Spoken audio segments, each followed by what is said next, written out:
नमस्कार। आज बात करते हैं उस छुपे हुए जादू की जो हमारे कंप्यूटर को इतना स्मार्ट और काम का बनाता है।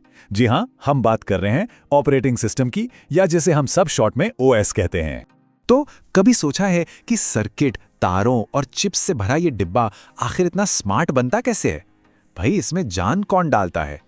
अपने आप में तो ये सिर्फ एक बेजान हार्डवेयर का टुकड़ा ही है ना, जिसमें सीपीयू और मेमोरी जैसी चीजें लगी होती है। तो इन सारे सवालों का जवाब एक ही है, ऑपरेटिंग सिस्टम। तो चलिए हमारे पहले सेक्शन में जरा गहराई से समझते हैं कि ये ऑपरेटिंग सिस्टम आखिर होता क्या है। अच्छा, अगर किताबी भाषा में देखें तो ऑपरेटिंग सिस्टम हमारे यानी यूजर और कंप्यूटर के हार्डवेयर के बीच एक पुल का काम करता है। इसका सबसे बड़ा, सबसे ज़रूरी काम है कंप्यूटर के सारे सॉफ्टवेयर और हार्डवेयर को संभालना, उन्हें मैनेज करना। चलिए इसको और भी आसान बनाते हैं। सोचिए ये पूरे कंप्यूटर का मैनेजर है ना कमाल। जैसे मान लीजिए हम किसी रेस्टोरेंट में गए। अब हम सीधे शेफ से तो बात नहीं करते हैं ना, हम अपना ऑर्डर मैनेजर या वेटर को देते हैं। फिर वो मैनेजर ही ये पक्का करता है कि हमारा ऑर्डर सही से बने और हम तक पहुंच जाए। ओएस बिल्कुल यही काम करता है, एक परफेक्ट मैनेजर की तरह। अच्छा, तो हर ऑपरेटिंग सिस्टम को ना दो बड़े और कभी-कभी एक दूसरे से बिल्कुल उल्टे लक्ष्यों को ध्यान में रखकर बनाया जाता है। चलिए देखते हैं ये दो लक्ष्य क्या हैं। तो पहला लक्ष्य है सुविधा, मतलब कन्वीनियंस। इसका सीधा सा मकसद है कंप्यूटर को इस्तेमाल करने में एकदम आसान बनाना, जिससे हम आजकल यूजर एक्सपीरियंस या यूएक्स कहते हैं। और दूसरा लक्ष्य है दक्षता, यानी एफिशिएंसी। इसका काम है कंप्यूटर के सारे रिसोर्सेज जैसे सीपीयू, मेमोरी, स्टोरेज, इनका बेहतरीन तरीके से इस्तेमाल करना, ताकि कंप्यूटर एकदम रॉकेट की तरह तेज चले और कभी अटके नहीं। अब जरा ऑपरेटिंग सिस्टम के अंदर झांकते हैं। इसकी बनावट को समझने के लिए हम इसे दो मेन हिस्सों में बांट सकते हैं। सोचिए, दिमाग बनाम चेहरा। ये एनालॉजी इसे समझने में बहुत मदद करेगी।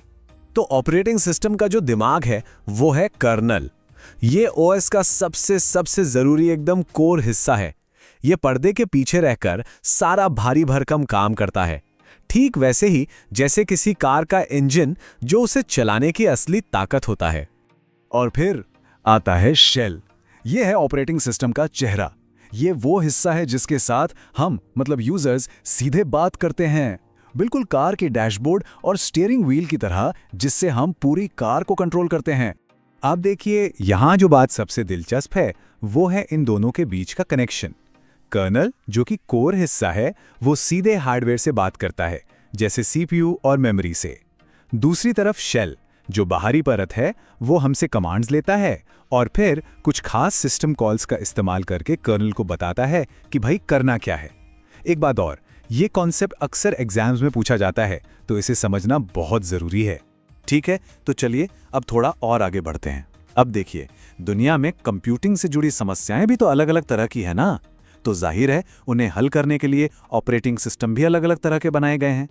तो सबसे पहले है बैच ओएस, जो एक जैसे कामों का ग्रुप बनाकर उन्हें एक साथ निपटा देता है। इसके बाद आता है टाइम शेयरिंग ओएस, जो सीपीयू का टाइम कई सारे यूजर्स में बांट देता है ताकि सब एक साथ काम कर सकें। फिर है रियल टाइम ओएस, यानी आरटीओएस। ये उन जगहों के लिए बहुत जरूरी है जहां एक सेकंड की भी देरी नहीं चल सकती। सोचिए, जैसे एयरक्राफ्ट कंट्रोल्स या मेडिकल मशीनों में। इसके बाद आता है डिस्ट्रीब्यूटेड ओएस, जो कई कंप्यूटरों को नेटवर्क पर जोड़कर एक बड़े सुपर कंप्यूटर जैसी ताकत बना देता है।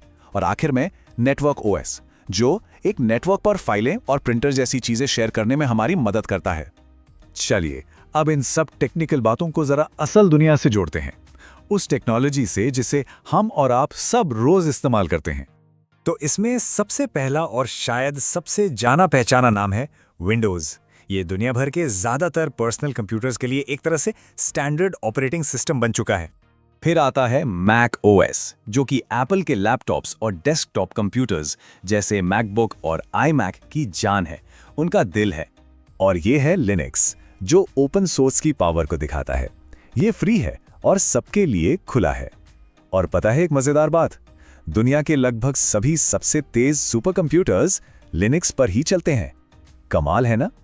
अब आते हैं मोबाइल्स पर, और यहां एंड्रॉयड का राज है। यह दुनिया का सबसे पॉपुलर मोबाइल ऑपरेटिंग सिस्टम है, जो अरबों स्मार्टफोन्स को चलाता है। और दिलचस्प बात यह है कि इसकी जड़ें भी लिनक्स में ही हैं। और एप्पल के मोबाइल इकोसिस्टम की बात करें तो वहां हमें मिलता है iOS। ये ऑपरेटिंग सिस्टम खासतौर पर एप्पल के ही डिवाइसेस जैसे कि आईफोन और आईपैड के लिए बनाया गया है।